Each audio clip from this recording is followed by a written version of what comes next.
afternoon. How's everyone doing? It's Teddy Bear, and welcome to LOTO Radio, The Zone, always bringing real artists and, more importantly, real music back to their waves. And man, it's a little bit of overcast, a little bit of rain, but you know what? That's okay. It makes it even more soothing. And speaking of soothing, Lord have mercy, actress, poet, author, producer, and also, more importantly, humanitarian, the captivating with a capital C.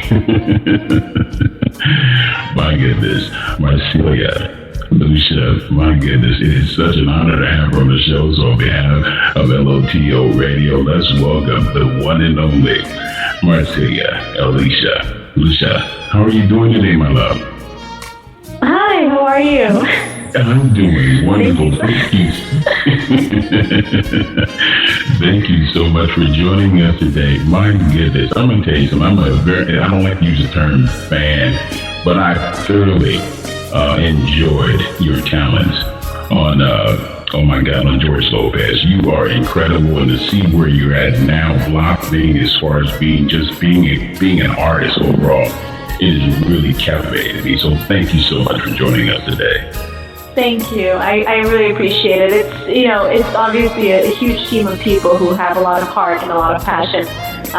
For the George Lopez show, we had an incredible group of writers who spent till midnight coming up with jokes and authenticity. And, I really do believe that we obviously couldn't have done this alone. So thank you for that. I'll pass it along to the writers. Oh, thank you. First of all, again, I want to thank you for allowing us to be part of your journey, because your journey so far has been incredible as far as your humble beginnings to where you're at now. And I wanted you, if you could, express to the listeners out there, what has it meant for you to, I want to use the term, a survivor, but also being able to use the things that were instilled in you as a child, to take them and also to be able to help other people that were also maybe in the same situation that you were in, or even a lot less, more or less fortunate than you were. Right. I grew up with a tiger mom. She was exceptional. She had no apology for her dreams or passions.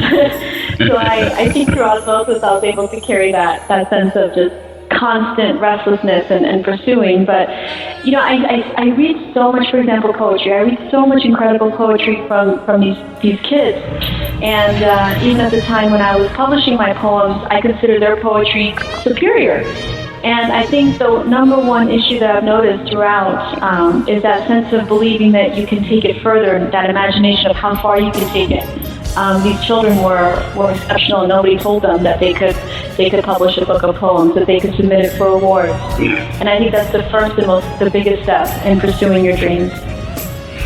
Poetry is very sensitive, it's very personal. A lot of times poetry is not meant for everyone, for that particular artist to share with everyone. Mm-hmm. Do you feel it's been used for you as a muse, so to speak, to be able to express your feelings or your inner thoughts to other people, to get a better idea of who you are, not just as an actress, but also just as a person? Poetry I carry this throughout all different mediums, but I would not publish or produce or star in a film that I didn't feel contributed in a positive way to society. As far as just projecting onto society, that didn't really interest me. So I always wanted to feel like, especially as a poet, to heal or to pull into perspective or to alter an opinion somehow. I think we're all poets, and maybe certain formats of poetry doesn't appeal to everyone, but sometimes to me poetry is just framing the world differently and just seeing it through a different lens. Sometimes it's just a matter of saying one line that somehow captures something deeper than what's projected. And I mean, I love music, and I consider music poetry too. It's a moving form of poetry. Dance I consider poetry. I think we all have that sense of that artistic sense, whether we can write it out in a certain format or whether we can express it through voice. That's the defining factor. You mentioned defining. What has it meant to you to know that you touched so many people, where you continue to get, as far as response, we love you. We love what you do. You played an integral part in our lives. What has that meant to you as an artist, but also just as a human being? the only thing that keeps me going. If I didn't have that constant feedback, whatever it may be, but that realization that somehow our craft is impacting society, if I didn't have that always constantly, I would lose the desire to act or to write.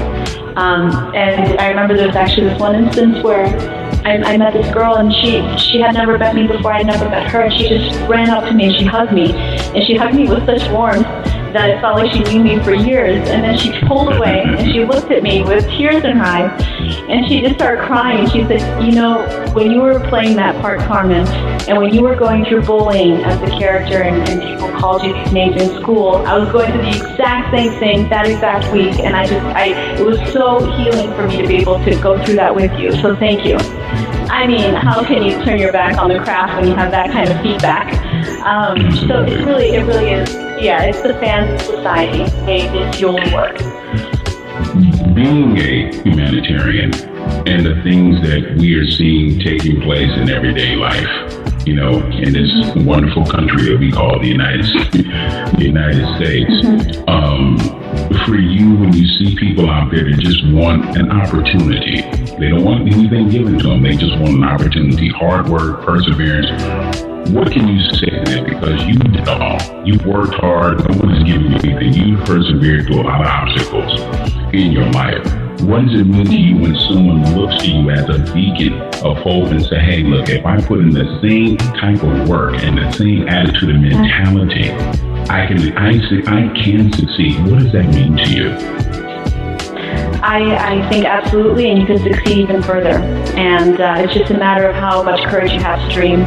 And that was the biggest obstacle I had facing growing up. Every single day I had to ask myself, do I have the courage to take it further?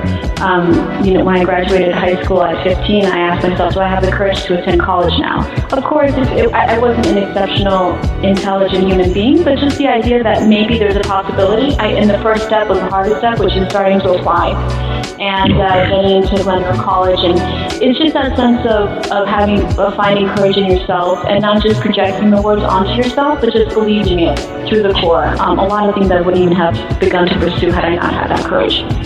Absolutely. Well, it definitely resonates. And speaking of resonates, you know, in Hollywood, Hollywood has a tendency to try to typecast an actor or an actress. For you, you were completely busted out of that box. You were busted out of that box. How important was it for you? I mean, George Lopez, great man, love him to death. The show was fantastic, but we all want to grow because that's a part of our journey is growth. How have you seen yourself grow as an actress from that standpoint when you were on George Lopez's show?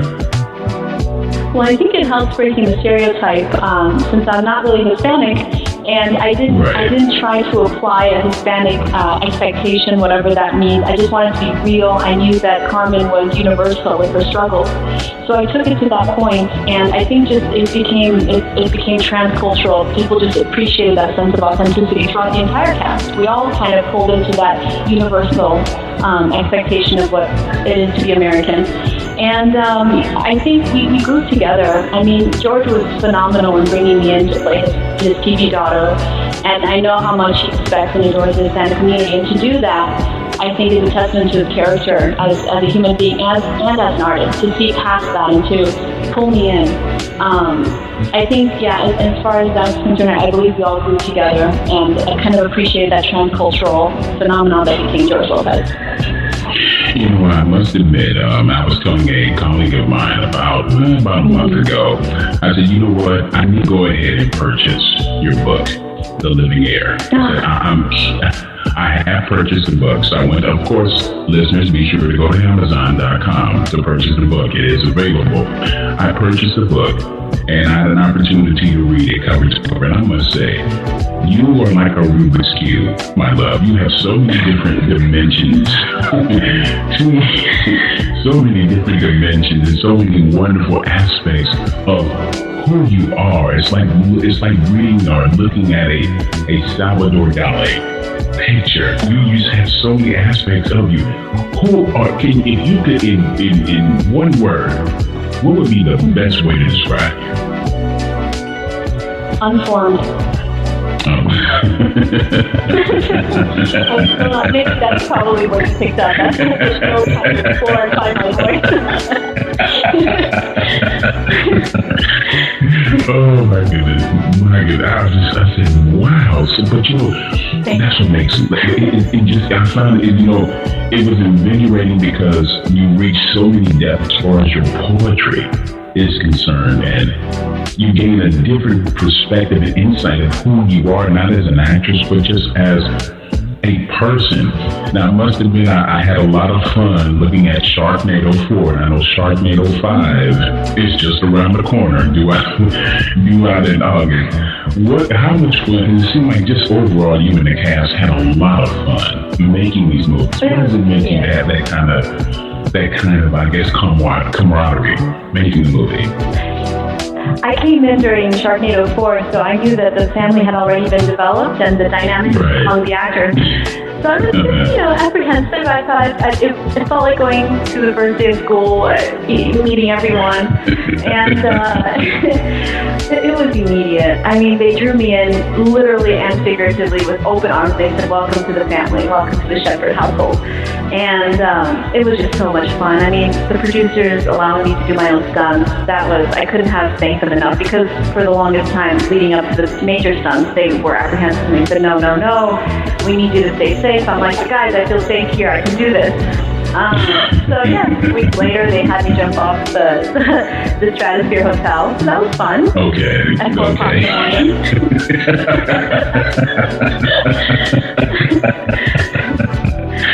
Oh my goodness, okay. At 4 o'clock in the morning, my goodness, okay. I mean, you have to love your job. Yes, you have to. You definitely have to. The horizon in your journey to me has just begun. There's so many things that I know that you want to do and want to accomplish. If you had to give me your top 5 list of things that you want to accomplish within the next 5 years, what would it be? Wow, that's I would say the very first one would be just to find happiness and contentment. I think that's the root of all success, is that sense of just knowing you are where you belong. And I would love to find that. And I wish me just to keep writing. I love poetry. I have 200 other poems that haven't seen the light of day. I'd love to release those. I have 2 novels that I haven't given to anyone to take a look at, but I hope to do so and take that path as well. And just to continue acting, hopefully to stay in contact with the George Lopez show. Who knows what could happen? And we'll see. We'll take it from there. Well, to all the listeners out there, if you have a pen or pencil handy, if you have some lipstick, that'll also suffice. Be sure to stop by her official website. That's at arthurmasiela.com/collection. And also, while you're there picking up The Living Air, also another exceptional book, Drinking the Moon. I love the titles. Definitely love the titles. Now, don't tease us with a slice of cheesecake by, releasing The Living Air, and you have all these other exceptional poems that you have hidden, these gems. Can you give us an idea when you might think you might release another book? Probably in a year. That's a trajectory. Okay. Mm-hmm. Okay, I'm going to hold you to that. I'm going to hold you to that. I'm going to remind us, send out a tweet. Hey, look, you said you were going to release a book in a year. But it was definitely an honor and a privilege for me personally, to have you on the show. I love what you're doing. I love your positive attitude. And again, to me, it's an honor for us to be involved in your life experience, because a lot of people in Hollywood can be so demanding, especially with social media. They demand so much of, quote unquote, what they perceive as being a celebrity, and they don't give a celebrity an opportunity to have their own personal space. And you have found it in the goodness of your heart to allow us to come into a little bit of your space, and we truly appreciate that. Much continued success, and whatever you need, please do not hesitate to let us know. We have nothing but the utmost love and respect for you. Oh, thank you so much. Oh, honestly, your voice is like honey, by the way. Well, thank Thank you so much, my queen. I appreciate it. Oh, and before we let you go, I know Sharknado 5 is on the horizon. Again, listeners, it's coming out in August, just around the corner. What can we expect after Sharknado 5? Any more as far as maybe doing something on the small screen, or are we going to elevate to the bigger screen again? Yes, I think a big part of our fan base on the show will be pleasantly surprised. But we definitely have a reunion coming up. We're on the Lopez on TV land. We're constantly my TV mom. Yeah, so that'll air in about 2 weeks. And Wednesday night. Oh my goodness! Well, hey, we will definitely promote it, my love. We will definitely do that. Again, I have a request. So if I don't ask this, I'm going to feel terrible in the morning. Do you think there is a remote possibility that I may get an autographed copy of your book, The Living Air? Since I already have one, I would love to have an autographed copy if possible. Yes, absolutely. Oh my goodness, my cup runneth over. Lord have mercy. Thank you so much, my queen. Much continued success. We're pulling for you, whatever you need. Let us know. You have our utmost support, and have a fantastic rest of the day, okay? Oh, you as well. Thank you. Thank you so much. The incredible, yes Lord, and captivating Masiela Lusha here in the zone of LPO Radio. I'm going to get it right. My goodness, let's see, we're going to try it again, but we're going to kind of slow it down a little bit. Masiela Lusha, Lord have mercy. My goodness, here in the Zone of River Family, her new book, her latest book, The Living Air, a book full of poetry, life, and introspective. It's a beautiful thing. You can purchase the book. It's available on Amazon.com, also on Target, and also on Barnes and Noble. And be sure to visit her official website. That's at www.arthurmasiela.com/collection. You can also catch up with her on Facebook and Twitter under Masiela Lusha. Yes, Lord. We want our music. We want our artists. Overall, we want it shaken but never stirred. It's a beautiful thing. Speaking of a beautiful thing, here's the latest from Rick Braun from his new album, Around the Horn. Love Take Me, featuring Lindsay Webster.